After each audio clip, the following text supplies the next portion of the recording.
வணக்கம் நண்பர்களே, நான் உங்கள் ஹரிஷ் பேசுகிறேன். எல்லோரும் எப்படி இருக்கீங்க?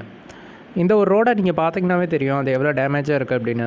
இந்த ஒரு ரோட்டை நான் எப்படி சரி பண்ணேன், யார்கிட்டலாம் பேசினேன், அண்ட் என்னோடய எக்ஸ்பீரியன்ஸ் என்ன, எல்லாத்தையும் தான் நான் உங்களுக்கு ஷேர் பண்ணுறேன். ஏன்னா இந்த ஒரு எக்ஸ்பீரியன்ஸ் அப்படிங்கிறது உங்கள் ஊரில் உள்ள ரோட்டியோ இல்லை உங்கள் ஏரியாவில் உள்ள ரோட்டியோ நீங்கள் சரி பண்ணுறதுக்கு ரொம்ப ஹெல்ப்ஃபுல்லாக இருக்கும்.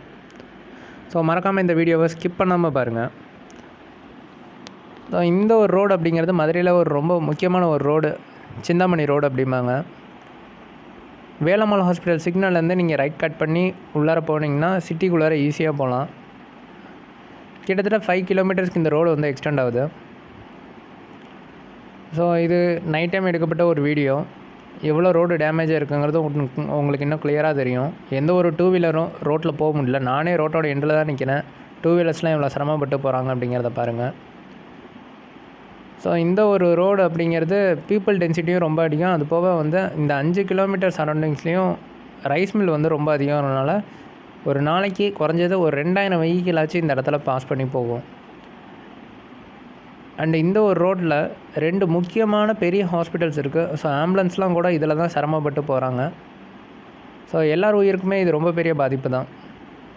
அந்த டூ வீலர்ஸ் ஈஸியாக இந்த ரோட்லாம் ஸ்கிட் ஆகி கீழே விழுந்துடும். இது எவ்வளோ ஆழமாக இருக்குங்கிறத நீங்கள் பாருங்கள். நான் நிற்கிறது இப்போ நட் ரோடு.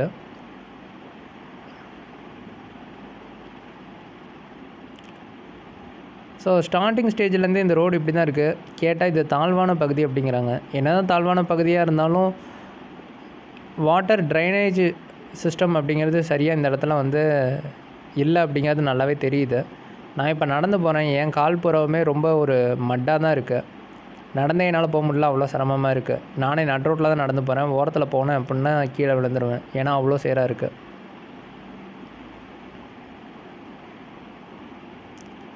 எல்லாருமே இந்த ரோட்டில் லைஃப்பில் ரிஸ்க் எடுத்து தான் போகிறாங்க, வேறு வழி இல்லாமல்.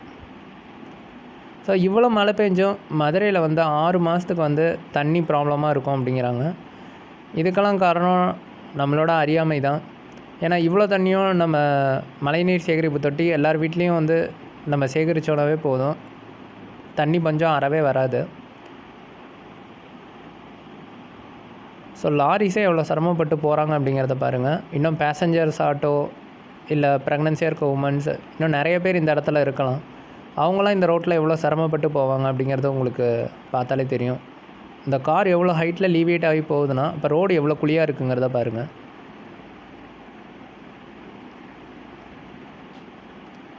ஸோ இந்த ஒரு ஆட்டோ அப்படிங்கிறது எல்லாமே பேசஞ்சர் ஆட்டோ கிடையாது, எல்லாமே லோடு ஆட்டோஸ். ஸோ இதை சரி செய்யணும் அப்படிங்கிறதுக்காக நான் மதுரை கார்ப்பரேஷனுக்கு வந்து கம்ப்ளைண்ட் நம்பர் வச்சுருக்காங்க.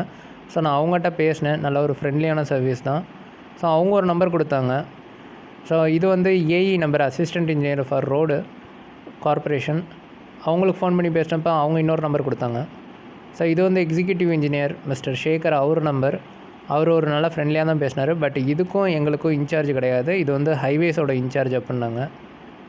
ஸோ இது வந்து ஹைவே அத்தாரிட்டி, ஹைவேயோட டோல் பிளாஸா தான். ஸோ இங்கே ரோடு டேமேஜாக இருந்ததுக்கு ஹைவேயில் உள்ள ஏஇ கிட்ட தான் வந்து கேட்கணும்னு சொல்லியிருக்காங்க. நம்ம அவரை மீட் பண்ண முடியுதான்னு தெரில. பட் இருந்தாலும் போய் நம்ம ஜஸ்ட் அவரை போய் சும்மா இது மாதிரி ரோடு டேமேஜாக இருக்குன்னு இன்டிமேட் மட்டும் பண்ண போகிறோம். பார்க்கலாம் வாங்க. ஹைவேயோட டோல் பிளாஸா இது வந்து சிந்தாமணியோட டோல் பிளாஸாங்க. இதில் போய் மேனேஜரை பார்த்தோம். அவர்கிட்ட போய் நம்ம கம்ப்ளைண்ட் ரைஸ் பண்ணோம். பட் இது வந்து அவங்க கண்ட்ரோலில் வராதுங்களாம்மா. வேறு ஒரு இடத்துல போய் கேட்க சொல்லியிருக்காங்க. நான் போய் கேட்க போகிறேன், பார்ப்போம் என்ன நடக்குது. ஸோ நான் இதுக்கப்புறம் national highway authority of India Madurai office நம்பருக்கு கால் பண்ணேன். ரொம்ப ஒரு ஃப்ரெண்ட்லியான சர்வீஸ், நல்லா பேசினாங்க. அவங்க வந்து ஒரு நம்பர் கொடுத்துருந்தாங்க. ஸோ இந்த டிஎன்ஆர்ஐடிசிங்கிறது Tamil Nadu road incharge development corporation. இவங்களுக்கு ஃபோன் பண்ணப்போ அவங்க ஃபோனை எடுக்கலை. ஸோ நானாக கண்டுபிடிச்ச ஒரு நம்பருக்கு கால் பண்ணேன். ஸோ இந்த நம்பருக்கு நான் கால் பண்ணப்போ டிஜி ஆஃபீஸ் ஃபார் ரோடுக்கு மட்டும் இவங்க ஒரு நம்பர் கொடுத்துருந்தாங்க. ஸோ கடைசியாக பேசின நம்பர் இது தான். இது என்ன நம்பர் அப்படிங்கிறது தெரில. பட் நான் ஃபோன் பண்ணி பேசினேன். ஃபோன் பண்ணி பேசின 3வது நாள் எனக்கு வந்து எந்த அளவுக்கு ரோடு போட்டிருக்காங்கன்னு பாருங்கள். ஸோ கிட்டத்தட்ட 15 சென்டிமீட்டர்ஸுக்கு வந்து ரோடை இன்க்ரீஸ் பண்ணி போட்டிருக்காங்க. 2 சைடில் உள்ள மடியும் எடுத்துட்டாங்க. ரொம்பவே ரோடு நல்லாவே போட்டிருக்காங்க. இந்த இடத்துல ஒரு குண்டும் குழியும் கூட எதுவுமே கிடையாது. சின்னதாக ஒரு குழி கூட கிடையாது. கிட்டத்தட்ட ஒரு 2 கிலோமீட்டருக்கு வந்து புதுசாக ரோடு வந்து லே பண்ணியிருக்காங்க. ஸோ இப்போ இந்த பஸ் வந்த ஏரியா தான் குளியிருந்த ஏரியா. எவ்வளோ நீட்டாக போகுது பாருங்கள். பட் என்ன ஒன்றுனா ட்ரைன் சிஸ்டத்துக்கு எதுவுமே அவங்க பிளான் போடல இன்னும். அந்த மாதிரி 2 சைடும் மரம் வச்சுருக்கலாம், அதுவுமே வைக்கல. அதையும் வச்சுருந்தாங்கன்னா சூப்பராக இருந்திருக்கும். ஸோ இந்த ஒரு நிழல் இருக்கக்கூடிய இந்த ஒரு பகுதி தான் நான் ரோட்டில் நடுவில் நின்று எவ்வளோ குழியாக இருக்குதுன்னு நான் காமிச்ச பகுதி. ஸோ இப்போ பார்த்திங்கன்னா அந்த இடத்துல எந்த ஒரு குழியுமே கிடையாது, சின்னதாக கூட. ரொம்பவே நல்லா லே பண்ணியிருக்காங்க. ஸோ இவங்க இன்சார்ஜ் கிட்ட நான் ஃபோன் பண்ணி பேசியிருந்தேன். அவர் நிறைய விஷயம் என்கிட்ட சொன்னார். Thanks for Madurai corporation and thanks for this road in charge. எனக்காக இவ்வளோ தூரம் ரோடு போட்டதுக்கு ரொம்பவே நன்றி.